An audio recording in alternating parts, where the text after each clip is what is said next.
Kehidupan modern dewasa ini telah banyak melahirkan profesi baru. Sahabat lalu, dunia masih didominasi profesi yang berkutat pada tenaga manusia. Saat ini muncul berbagai profesi yang tak hanya menguras tenaga, tapi juga melelahkan secara pikiran atau mental.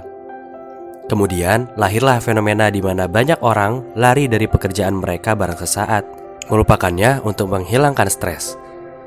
Mereka bekerja seperlunya dengan tujuan menenangkan pikiran dari seabrek pekerjaan yang menumpuk. Fenomena ini dikenal sebagai quiet quitting. Lalu, apa itu quiet quitting dan bagaimana sih istilah quiet quitting ini muncul? Selamat datang di Lebih Baik. Pada video kali ini, Lebih Baik akan mengulas mengenai quiet quitting.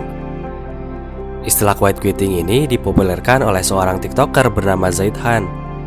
Dalam video yang dia unggah tersebut, Zaid menjelaskan quiet quitting merupakan kondisi di mana seseorang bekerja seperlunya dan tak lagi terpaku untuk terus tumbuh di tempat kerjanya.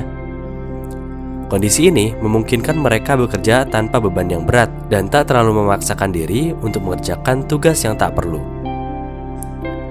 Hematnya, quiet quitting sama dengan orang loyo dalam bahasa Jawa. Ide tindakan ini menyadari bahwa hidup tidak melulu soal kerja. Hidup harus dinikmati tanpa perlu mencapai produktivitas tinggi. Alhasil, orang-orang ini punya bekerja dengan standar minimum atas nama work-life balance. Mereka segan untuk resign, tapi juga bekerja seadanya. Tak memikirkan kenaikan gaji atau bahkan promosi jabatan. Orang yang menerapkan perilaku ini akan menghindari pekerjaan tambahan, memberi ide yang dapat menambah beban kerja, dan menolak lembur atau overtime. Dengan quiet quitting, seseorang diharapkan bisa lebih menikmati hidup, lebih damai, dan punya banyak waktu untuk teman, keluarga, dan kesehatan mental diri sendiri. Tren quiet quitting sendiri tampak populer saat pandemi sedang mewabah. Pengaturan jam kerja yang tak beraturan banyak membuat orang jengah dan memberontak untuk tak lagi memikirkan pekerjaan sebagai cara mencari ketenangan. Berdasarkan American Psychological Association, stres dan burnout pekerja di AS memang naik semenjak pandemi melanda. Pemicu perilaku quiet quitting juga bisa karena kurangnya apresiasi di tempat kerja. Hal ini dapat mendorong seseorang merasa tak dihargai dan memilih menghindari pekerjaan ekstra karena merasa tak ada bedanya dengan bekerja seperlunya. Karyawan yang ingin mendapat work-life balance yang lebih baik mungkin akan bersemangat bekerja di tempat kerja mereka. Misalnya, mereka menjadi tidak bekerja lembur atau tidak lagi memprioritaskan pekerjaan di atas kesejahteraan mereka, ungkap Maria Kordowicz, PhD, profesor di Universitas Nottingham. Fenomena quiet quitting tentu saja menjadi momok yang dianggap kurang baik oleh perusahaan.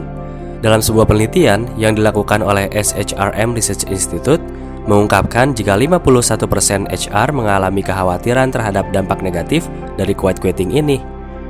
Mereka merasa prihatin terhadap perkembangan perusahaan di masa mendatang.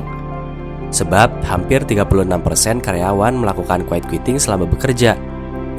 Di samping itu, penelitian ini juga mengungkapkan apabila quiet quitting pada kalangan pekerja dapat dipicu oleh budaya perusahaan yang kurang baik. Misalnya dalam masalah manajemen perusahaan, kurangnya keterlibatan, komunikasi dengan atasan yang kurang, kurangnya akuntabilitas, hingga manajemen SDM perusahaan yang buruk. Lingkungan di tempat kerja inilah yang akhirnya mendorong karyawan untuk memilih kerja sesuai dengan porsinya. Organisasi atau sebuah perusahaan harus memastikan mereka tangguh dan mempunyai budaya yang kuat serta sehat yang dikomunikasikan dengan jelas kepada karyawannya, kata Johnny C. Taylor, CEO SHRM. Jika banyak orang menerapkan perilaku ini, kinerja sebuah perusahaan bisa menjadi kurang optimal. Perusahaan akan kekurangan sumber daya untuk menjalankan keberlangsungannya. Untuk itu, perlu bagi sebuah perusahaan memotivasi karyawannya untuk mampu mengoptimalkan pekerjaan mereka. Dan bagi karyawan juga harus menyadari quiet quitting dapat dilakukan sewaktu-waktu, bukan untuk jangka waktu yang lama. Seseorang yang lelah menghadapi tugas pekerjaan dengan tenggat waktu yang mepet, dapat mencoba mengambil cuti dan menenangkan diri dengan berlibur selama beberapa hari. Setelah pikiran tenang dan lebih baik, dapat kembali masuk kerja dan kembali produktif. Dr. Kordowicz menilai quiet quitting ini layaknya the growth. Dalam jangka yang lama, akan menimbulkan dampak perlambatan pada pertumbuhan ekonomi. Dengan begitu, perlu untuk mencari solusi dalam sebuah perusahaan agar tidak terjadi kelelahan mental pada karyawan. Hal tersebut dapat diwujudkan dalam pemberian beban kerja yang sesuai dengan kebijakan kesejahteraan karyawan serta adanya jaminan sosial bagi mereka.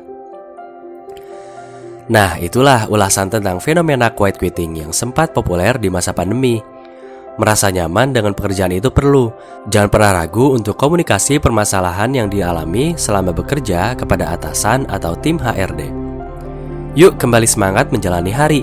Bantu dirimu bergerak dengan tenang membantu perusahaan untuk tumbuh dan berkembang. Jangan lupa like, komen, dan share video lebih baik. Lebih baik, dosis harian seputar tips dan perkembangan diri untuk kamu yang lebih baik.